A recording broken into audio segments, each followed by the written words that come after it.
Okay, so are you ready, my friend? You want me to talk about the Quran first? Okay, let's go here. 91 verse 8. And I'm going to read the hadith where your prophet explains it, all right? 91 verse 8 of the Quran. By a soul... Well, let me pull it up on my Quran app. 91 verse 8. I'm reading Rodwell because the hadith will explain what this means. 91 verse 8.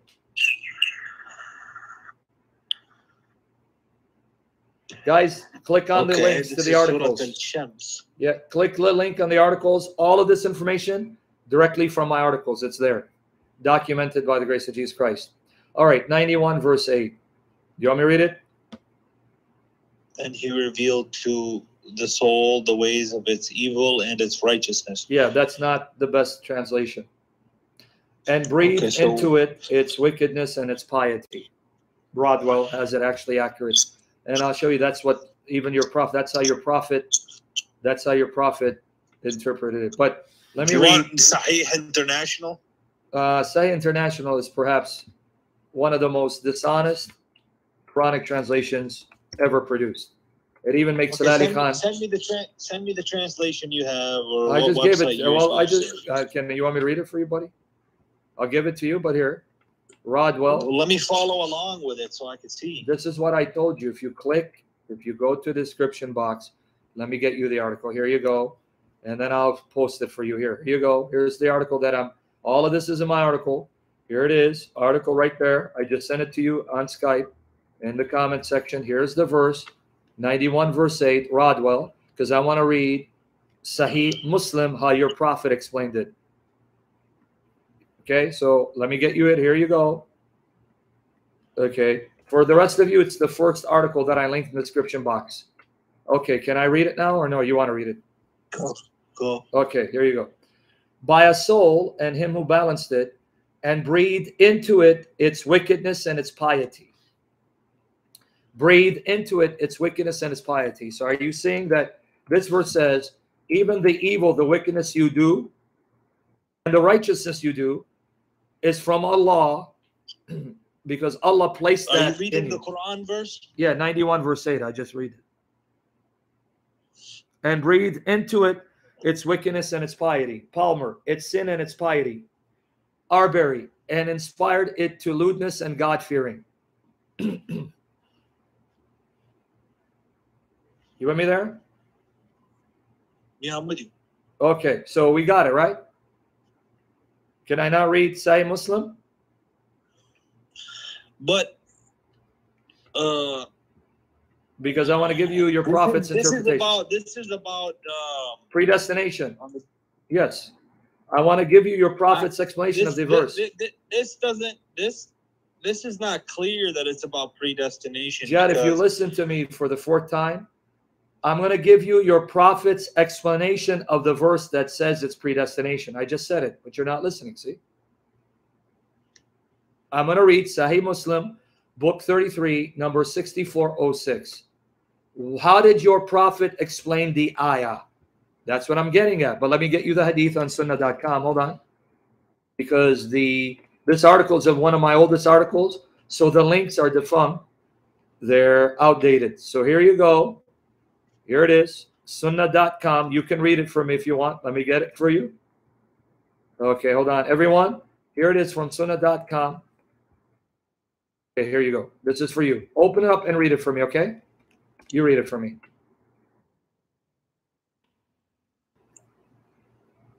Go ahead and read it. Okay.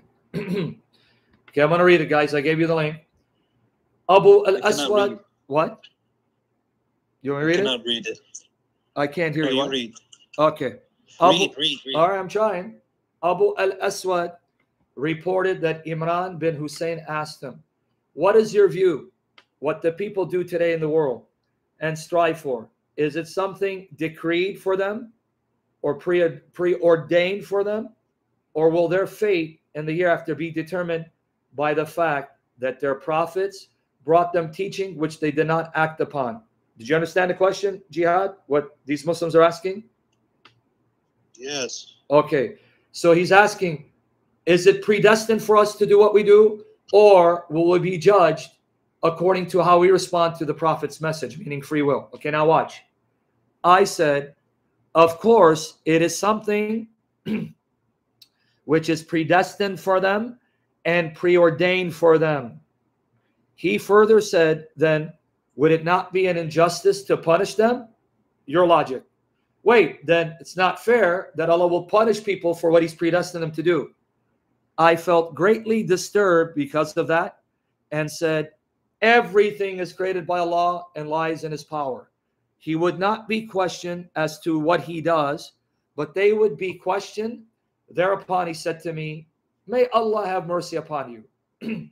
I did not mean to ask you, but for testing your intelligence. In other words, I was just testing you because I do agree with you. Now watch here. 2 men of the tribe of Muzayna came to Allah's messenger and said, Allah's messenger, what is your opinion that the people do in the world and strive for? Is it something decreed for them, something preordained for them? And will their fate in the hereafter be determined by the fact that their prophets brought them teachings which they did not act upon, and thus they became deserving of punishment? Thereupon he, this is Allah's messenger, whom you believe, said, of course it happens as it is decreed by destiny and preordained for them. And this view is confirmed by the verse of Kitab Allah, the book of Allah, the exalted and glorious. Consider the soul and him who made it perfect, then breathed into it its sin and its piety. 91 verse 8. So your prophet explained 91 verse 8 as proof of predestination. Allah predestined the evil you do, the wickedness you do, the sins you will do, and there's no escaping it, and then He'll judge you for what He predetermined you to do. That's your prophet. Sahih Muslim, explanation of 91 verse 8. So what do you say? That What? That doesn't seem like that's just. Well, that's your prophet. Why are you getting angry at me? That's what he said.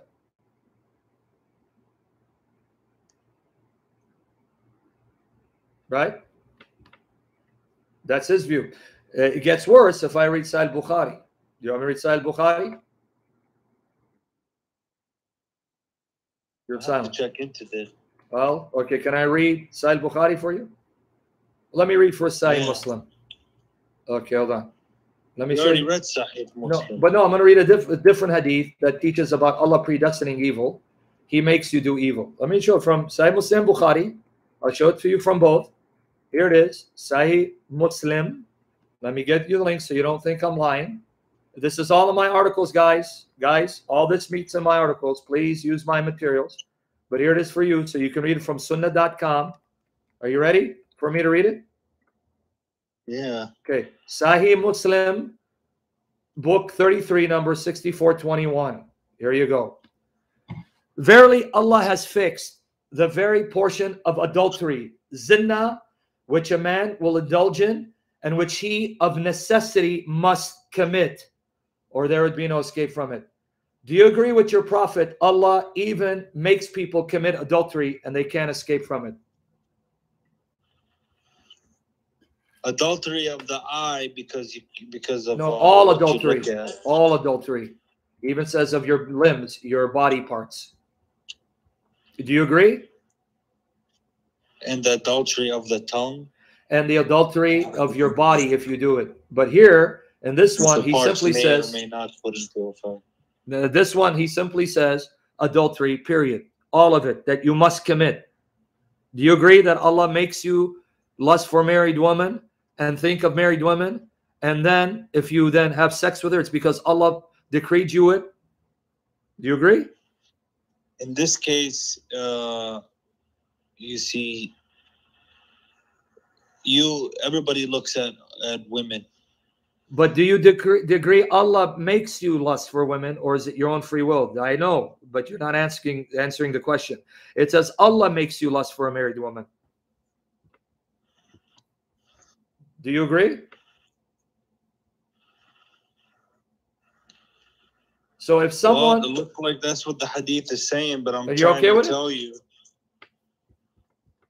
You okay with it? Because Jesus says if you commit adultery in your heart, if you lust for a woman in your heart, you're an adulterer. Jesus says if you lust for women in your heart, you've already committed adultery, meaning that lust is from you, not from the true God, according to Jesus. Matthew 5:27-28. Yeah, but God made women to be, attractive to men. Yeah, that's one thing, that women are attractive. It's another thing for Allah to then make you lust for a married woman. You mean there aren't plenty of single women for you to lust? You got to lust for a married woman? That's what Allah said. That's what Allah makes you do. It's not your free will. What do you mean by Allah makes us do it? Well, let me read it again. You want to read the Arabic? It means He's written it down, meaning He predestined it. Allah has fixed. You can't escape it. This is why. Let me read again. Verily, Allah has fixed the very portion. You see how when you guys say that when you look at a woman, it's adultery? Yeah, but my friend, we don't say God made me have lustful thoughts for a married woman. Here it says Allah made you have those adulterous desires which you must commit. It says which of necessity you must commit. So Allah makes you desire adultery and evil. But why would Allah want us to sin? Are you asking me? I don't know. I'm just reading the hadith. How do I know? This is what the hadith is saying. I'm just saying, why would Allah want us to do sin?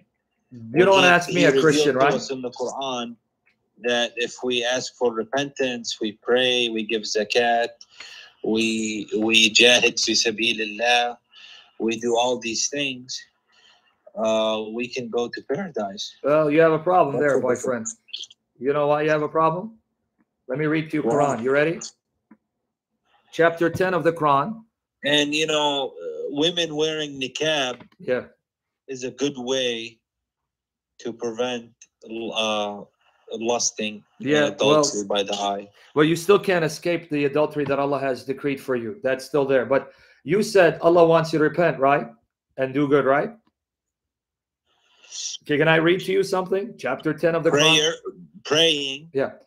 But can I read to you what the Quran says about that? That you repenting, doing good, and praying, you can't do it unless Allah determines it. Giving to the poor. Yeah. Jihad, we know the good. You're not listening. You can't do the good if Allah doesn't predestine you to do it. This is why I say, can I read the verses of the Quran that says, you will not do good, you will not repent unless Allah determines it for you. That's in your Quran. Can I read them? But anybody has the willpower to decide. Not according to your Quran. I just keep saying your Quran doesn't agree, and I want to read the verses, and you're preaching to me. Can I read the ayat? Read it. Okay, chapter 10, Surah Al-Yunus, verses 99 to 100. Surah Al-Yunus, chapter 10, verses 99 to 100. Do you want to read in your Sai International? I want to see if they mistranslate. Well, do you want to read it now? Sahih. Can I read it? I don't have Sahih. Okay, let me read it. Let me read it. And if thy Lord will, if your Lord will, all who are in the earth would have believed together. Wouldst thou, Muhammad, compel men until they are believers? It is not for any soul to believe except by the permission of Allah. Let me repeat that 2 more times. It is not for any soul, nafs, to believe except by the permission of Allah. It is not for any soul to believe except by the permission of Allah. He hath set uncleanness upon those who have no sense. That's the first example. Wait, verse which one? Chapter 10, verses 99 to 100. Can I read the second one? Chapter 76 of the Quran, 29 on those who would not refrain from evil. So no. I guess that implies that you must refrain. No, it doesn't say that. It says, it is not for any soul to believe. Any soul. All nafs. Indeed, no one can believe save by the leave of Allah. Exactly. Yet He will inflict You answered it. Read that again. Yet he will inflict No, read the first part. on those who would not refrain. Yes, sir. Read the first part. Read Indeed, it. no one can believe save by the leave of Allah. So how can those people who do not refrain, how can they refrain when you're just told they can't believe unless Allah permits them? So how are they going to refrain? Well, can you believe unless Allah permits you? According to my theology, yes. God has given me the power of choice. So I'm asking you about these ayat. Can I read the other ones? But Allah has power over all things. So and God in his power has permitted creatures to choose him or reject him. Yes. Exactly. So that's not what the ayat of the Quran said. Do I need to reread the hadith and the ayat? See, don't read my theology into the Quran. The Quran says you cannot refrain or believe unless Allah permits it.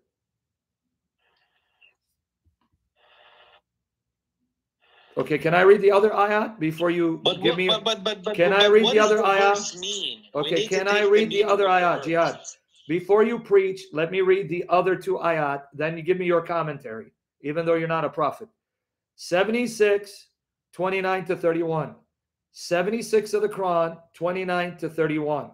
Okay, let me read it. Okay, here you go. Verily, this is an admonition.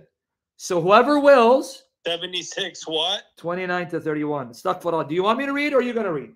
You're going too fast. I repeated the ayat 3 times already. 76. 29 to 31. 29. Yallah. Okay. Listen carefully. Verily, this is an admonition. So whoever will, see, you think free will. See, if you choose, let him take a path to his Lord. But you cannot will unless Allah wills. Verily, Allah is ever all-knowing, all-wise. He will admit to his mercy whom He will. You should wish no other way except as Allah wishes. And then what does it say? It is up to Allah's wish whether He admits you into His mercy. So you can't wish to turn unless Allah wishes it for you. He admits to His mercy those who wish for it? No, that's not what it says. It says, He will admit to His mercy whom He will. That's a butchering of the Arabic. Shame on that Quran. يدخل من يشاء في رحمتي ويذلني عذابهم. Yeah, in the Arabic it sounds different. You got it. So be careful these Muslims who distort the Quran. So you cannot wish to turn to Allah unless Allah wishes it for you, and Allah wishes whomever He wants to enter His mercy. It's not up to you. So now, why are you then upset with me if I remain? Yeah, that's up to Allah, right? So why then get upset with unbelievers when it's not up to us? It's up to Allah whether we believe or not. Now, can I read the third one before you comment? 81, 28 to 29. Chapter 81, 28 to 29. To whomever among you who wills, 81, 28 to 29. Surah 81, chapter 81, 28, 29. Whomever among you wills to walk straight, but you will not unless it be that Allah wills, the Lord of the worlds. So I cannot desire to walk straight if Allah doesn't will it for me. 81, 28 to 29. For such of you who wish to walk straight to attain eminence, and you should not desire otherwise except that which Allah desires for you. That's not what it says. I like your butchering of the Quran, but that's okay. Well, this is what I have written down in front of me. Okay, whatever you have written down, that's not what it says. You go read the Arabic and see what it says. Okay. But you will not unless Allah wills it, the Lord of the worlds. Wama, read it. Tasha'unna illa an yasha Allah. It's right there. وَمَا تَشْعُونَ إِلَّا Yasha Allah. Yasha Allahu Rabbul Unless Alamin. Allah wills it for you, you have no choice. So you okay with that? Allah is the one who determines whether I become Muslim or I go to hell. So why blame me and kill me?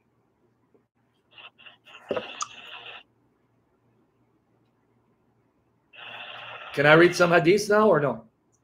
Yeah, go read them. Okay. All right. Sahih Muslim, book 33, number 6398. You want me to give it to you or you want me to just read it? No, I need to see what you're reading. All right, okay, all right. Hold on. Let me get it for you. Hold on. So you don't start, playing. Yeah, I'm playing games. I'm having you read the Arabic for me. I'm playing games. You're right. Yeah, I'm just, remember though, if I play games, Allah predestined it. You can't blame me. Right? You can't blame me. Allah predestined it, right? Here it is. Bring the hadith itself. Here it is. So if I play games and I make fun of you, insult Muhammad, Allah predestined me to do it. I can't stop it. You can't stop me. No one can stop Allah. Here it is. Here's the link. Let me read it now. Can I read it? Go ahead. All right, here you go. Ali reported, we were in a funeral in the graveyard of Qarqad, that Allah's messenger came to us and we sat around him. He had a stick with him. He lowered his head and began to scratch the earth with a stick and then said, there is not one amongst you. Pay attention now, Jihad. There's not one amongst you whom a seat in paradise or hell has not been allotted, and about whom it has not been written down whether he would be an evil person or a blessed person. Did you catch it? Already Allah wrote down before your creation whether he's going to make you blessed or evil. Now let me continue. A person said, Allah's messenger, should we not then depend upon our destiny? In other words, let's just depend on what Allah decreed and abandon our deeds. So you notice the logic? Then what's the point of doing good deeds, Rasulullah? Let's just let Allah's qadr take over.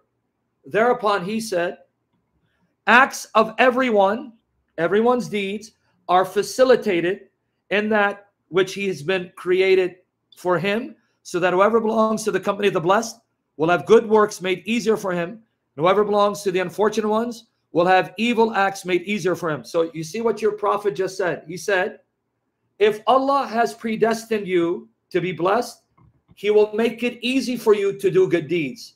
But if Allah has predestined you to be evil, he'll make it easy for you to do evil deeds. That's your destiny. It's already been written. You have no choice. He then recited. Now your prophet is quoting Quran. So don't tell me what the ayah means. He's going to tell you what it means. He then recited this verse from the Quran. Then who gives to the needy and guards against evil and accepts the excellent, the truth of Islam, the path of righteousness prescribes, we shall make easy for him the easy end, and who's miserly and consider himself above need, we shall make easy for him the difficult end. And this is quoting Quran. Can I read another one? Same thing. Well, I guess. So if you accept Islam, Allah will make it easy for you. No, I can only accept Islam if Allah predestined me to believe and then makes it easy for me to obey his rules. I don't accept Islam unless Allah decrees it for me. Can I give you more hadiths? But when you're already a Muslim. Why are you a Muslim? When you are already a Muslim. Why are you a Muslim? Who made you a Muslim? You're not answering that question.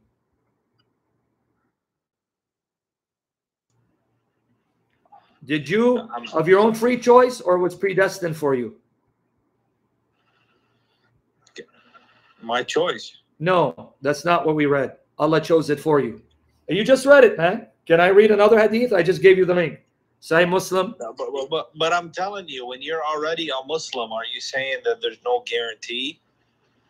No. Like you have. Well, like this hadith answers you. This hadith answers you.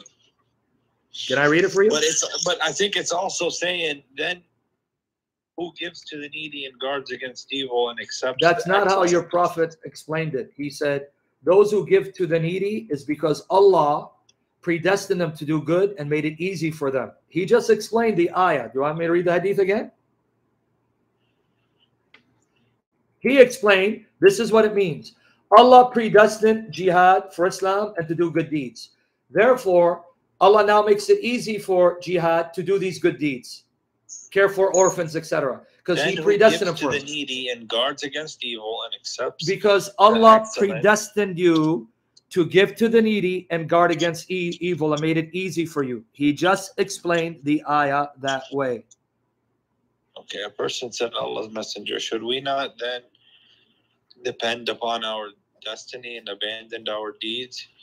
Thereupon he said, acts of everyone will be facilitated in that which has been created for him, so that whoever belongs to the company of the blessed will have good works made easier for him. And whoever belongs to the unfortunate ones will have evil acts made easier for him. You got it. He then recited this verse from the Quran. Then, who gives to the needy and guards against evil and accepts the excellent, the truth of Islam and the path of righteousness is prescribed. So, your we prophet shall make easy for him. Yep. The easy end, who is miserly and considers himself above need. We shall make easy for him the difficult end. If you choose Islam. No, that's again Allah Akbar. You don't choose Islam unless Allah wills for you to believe. You want me to go back and read chapter 81, 28 to 29, chapter 76, 29 to 31. You want me to go back and read 10, 99 to 100? We just read, you cannot believe unless Allah wills it for you. Okay, can I read another hadith to prove that point? I just gave you the other link. Sahih Muslim, number 6436. I just gave it to you. Let me read this one. Now explain this to me. Okay, and there's a couple more. Sahih Muslim, number 6436. Aisha, the mother of the believers, said that Allah's messenger was called to lead the funeral prayer of a child of the Ansar. I said, Allah's messenger, there is happiness for this child who's a bird from the birds of paradise, for it committed no sin, nor has he reached the age when one can commit sin. Now, do you understand what Aisha said? Pay attention, Jihad, to her words. Yeah. Look, Allah's messenger, this child died innocent. Of course, he's going to be a bird in Jannah. And I'll come back to that bird statement. He said, Aisha, perhaps, peradventure means perhaps. It may be otherwise. What do you mean may be otherwise? God created for paradise those who are fit for it while they were yet in their father's loins, and created for hell those who are to go to hell. He created them for hell while they're yet in their father's loins. There you go. Your prophet just said, in your father's back, before you were emitted as semen, Allah already chose you, that semen, that seed that's going to fertilize that egg, you're going to hell. You, your father's seed here, that was going to fertilize that egg, you're going to paradise even before you were created. That's what your prophet just said. Okay. Do you accept that? Okay. Yeah, I accept that. Oh, so you then that means, why are you trying to convert me? How do you know Allah hasn't predestined me to go to hell? And how do you know Allah hasn't predestined me to fight Islam? That's why I exist.